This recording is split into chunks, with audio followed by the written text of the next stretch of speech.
Dear student, आज हम आपको एक ऐसा टॉपिक पढ़ाएंगे जो हर आने वाले एग्ज़ाम के लिए, चाहे छोटा हो चाहे बड़ा हो, चाहे डी ग्रुप का हो चाहे यूपीएससी का हो, हर एग्ज़ाम के लिए इतना इम्पोर्टेंट टॉपिक है ये। क्योंकि आप सबको पता है भारत ने चंद्रयान 3 की सफलतापूर्वक लैंडिंग कर ली है। चलो करते हैं हम अपने टॉपिक को शुरू without any wasting time. Tata institute of fundamental and research की स्थापना कब हुई? 1945 में हुई थी। किसने की थी? होमी भाभा ने की थी। कहाँ पर इसके मुख्य कैंपस है? मुंबई में इसका मुख्य कैंपस है। नेक्स्ट है फिजिकल रिसर्च लेबोरेटरी, इसको हिंदी में बोलते हैं भौतिक अनुसंधान प्रयोगशाला। कहाँ पर है? अहमदाबाद में है। कब इसकी स्थापना हुई? 1947 में। किसने की थी? डॉक्टर विक्रम साराभाई। अब आप कहेंगे हम इनको क्यों पढ़ रहे हैं? क्योंकि यहीं से ही भारत की अंतरिक्ष कार्यक्रम प्रारंभ हुए थे। नेक्स्ट है डिपार्टमेंट ऑफ एटॉमिक एनर्जी यानी परमाणु ऊर्जा विभाग की स्थापना कब हुई थी? भारत सरकार ने 1954 में परमाणु ऊर्जा विभाग की स्थापना की थी। आप इसको कैसे याद करेंगे? पे में क्या दिख रहा है? 4 का सा दिख रहा है तो 54 में याद कर लेना। पे से प्रधानमंत्री, पे से परमाणु ऊर्जा विभाग का अध्यक्ष होता है। हमेशा जो भी प्रेजेंट प्रधानमंत्री होता है ये परमाणु ऊर्जा विभाग का प्रधानमंत्री होता है, क्योंकि सबसे इंपॉर्टेंट डिपार्टमेंट है।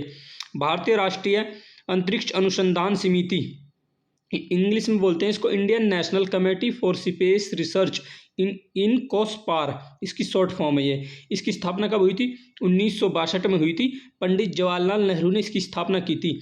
विक्रम साराभाई ने सलाह दी थी कि भाई हम एक भारतीय राष्ट्रीय अंतरिक्ष अनुसंधान समिति का गठन करें। इसी कड़ी में 1962 में तत्कालीन प्रधानमंत्री जवाहरलाल नेहरू ने इसकी स्थापना की थी। नेक्स्ट है Thumba equatorial rocket launching station, TERLS इसकी शॉर्ट फॉर्म है। कहाँ पे है? तिरुअनंतपुरम केरल में है। टी से क्या आ जाएगा? तिरुअनंतपुरम केरल में है। याद करना थुम्बा कहाँ पे? तिरुअनंतपुरम केरल में है। इसको शॉर्ट में आप ये भी कह सकते हो थुम्बा स्टेशन कहाँ पे? तिरुअनंतपुरम केरल में है। 30 दिसंबर 1971 को इसका नाम डॉक्टर विक्रम साराभाई अंतरिक्ष केंद्र कर दिया गया। वेरी वेरी इंपॉर्टेंट है, नोट कर लेना। प्रश्न दूसरे तरीके से क्या आएगा? डॉक्टर विक्रम साराभाई अंतरिक्ष केंद्र कहाँ पे है? तिरुअनंतपुरम केरल में है। नेक्स्ट है भारत के अंतरिक्ष कार्यक्रम के जनक किसे कहा जाता है? वेरी वेरी इंपॉर्टेंट है। विक्रम साराभाई को भारत के अंतरिक्ष कार्यक्रम का जनक कहा जाता है। भारत का मिसाइल मैन किसे कहते हैं? डॉक्टर APJ अब्दुल कलाम को कहते हैं। TERLS के पहले निदेशक कौन थे? HS मूर्ति। नेक्स्ट है कौन से रॉकेट के प्रक्षेपण के साथ अंतरिक्ष में भारत का पहला उद्यम शुरू हुआ? नाइके आपचे साउंडिंग रॉकेट, USA ने इनको बनाया था। 21 नवंबर 1963 को क्या हुआ था? भारत का पहला उद्यम शुरू हुआ था अंतरिक्ष में, नाइके आपचे साउंडिंग रॉकेट के साथ ही, लॉन्चिंग के साथ ही। आपसे पूछ लेगा क्या विक्रम साराभाई अंतरिक्ष केंद्र की स्थापना भी कब हुई थी? 21 नवंबर 1963 को हुई थी। पहला भारतीय डिजाइन और निर्मित रॉकेट कौन सा है? यानी जो अभी पीछे पढ़ा था हमने, पहला रॉकेट ये USA ने बनाया था, लेकिन पहला भारतीय कौन सा था? RH-75। 20 नवंबर 1967 को इसने भेजा था। यह है TERLS का 52वां साउंडिंग रॉकेट था, और लेकिन पहला भारत निर्मित था। TERLS को इंदिरा गांधी ने कब संयुक्त राष्ट्र को समर्पित किया? 2 फरवरी 1968 को। इससे फिर अन्य देशों के भी वे साउंडिंग रॉकेट भेजे जाने लगे। लगभग इन्होंने 1500 के करीब विदेशी रॉकेटों को भी भेजा टोटल। अब है ISRO, Indian space research organisation. आपको इसकी फुल फॉर्म पता होनी चाहिए। हिंदी में बोलते हैं इसको भारतीय अंतरिक्ष अनुसंधान संगठन। इसका मुख्यालय कहाँ पे? बेंगलुरु कर्नाटक में है। इसकी स्थापना कब हुई? 15 अगस्त 1969। आप कैसे याद करेंगे? आई कैसे नहीं पाता? 9 पे आता है जब आप रीजनिंग करते हैं। 69 में लास्ट में क्या आ रहा है? 9 आ रहा है। इस तरह आप ऑप्शन को एलिमिनेट कर देना। किस प्रधानमंत्री के कार्यकाल में हुई थी?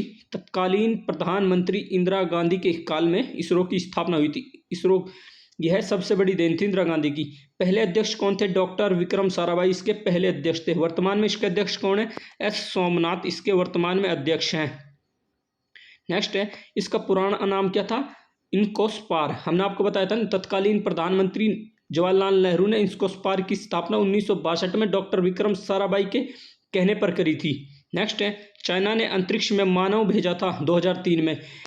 फिर हमारे उस समय तत्कालीन प्रधानमंत्री डॉक्टर श्री अटल बिहारी वाजपेयी थे, उन्होंने भारतीय वैज्ञानिकों को बोला था आप रिसर्च करें और आप नई नई टेक्नोलॉजी का विकास करें और चांद पे मानव भेजने की तैयारी करें। इसी कड़ी में भारतीय research Indian space research organisation ने चंद्रमा पर 3 मिशन भेजे। पहला था चंद्रयान फर्स्ट, 22 अक्टूबर 2008 को भेजा था। आप इसको कैसे याद करेंगे? ए से अव्वल, ए से 8, यानी 2008 में कब भेजा? फर्स्ट को। सेकंड को कब भेजा? 22 जुलाई 2019 को। अब ये असफल हो गया था, इसकी लैंडिंग क्रैश हो गया था। चंद्रयान 3 को कब भेजा? 14 जुलाई 2023 को। इसकी सफलतापूर्वक लैंडिंग हो गई है, इसलिए ये वेरी वेरी इंपॉर्टेंट है। ये आने वाले हर पेपर में छप जाएगा।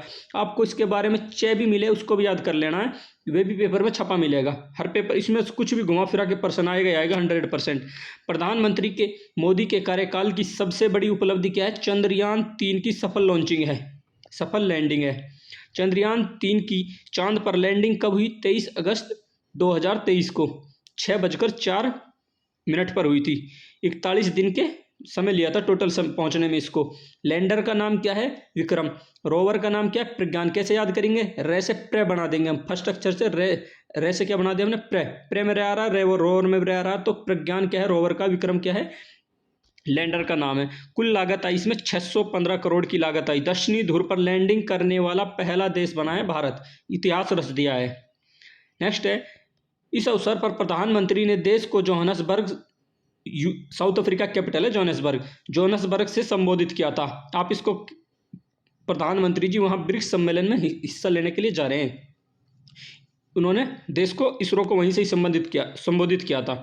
इसरो के मंगल मिशन भी एक 2013 में इसको लॉन्च किया था, मंगल मिशन इसरो ने। नेक्स्ट है, अंतरिक्ष आयोग और अंतरिक्ष विभाग, इनकी स्थापना कब हुई थी? 1972 में हुई थी। पहले क्या था? इसरो किस विभाग के अंदर आता था? परमाणु ऊर्जा विभाग के अंदर आता था। लेकिन 1972 में अंतरिक्ष आयोग और अंतरिक्ष विभाग बन गया, तो इसरो को अंतरिक्ष विभाग के अंदर डाल दिया गया। अब इसरो किसके अंडर काम करता है? अंतरिक्ष विभाग के अंदर काम करता है। भारत का पहला उपग्रह का नाम क्या है? आर्यभट्ट। 1975 में लॉन्च किया था सोवियत संघ से। सोवियत संघ को यूएसएसआर भी बोलते हैं। 1991 में 15 स्टेट में टूट गया था।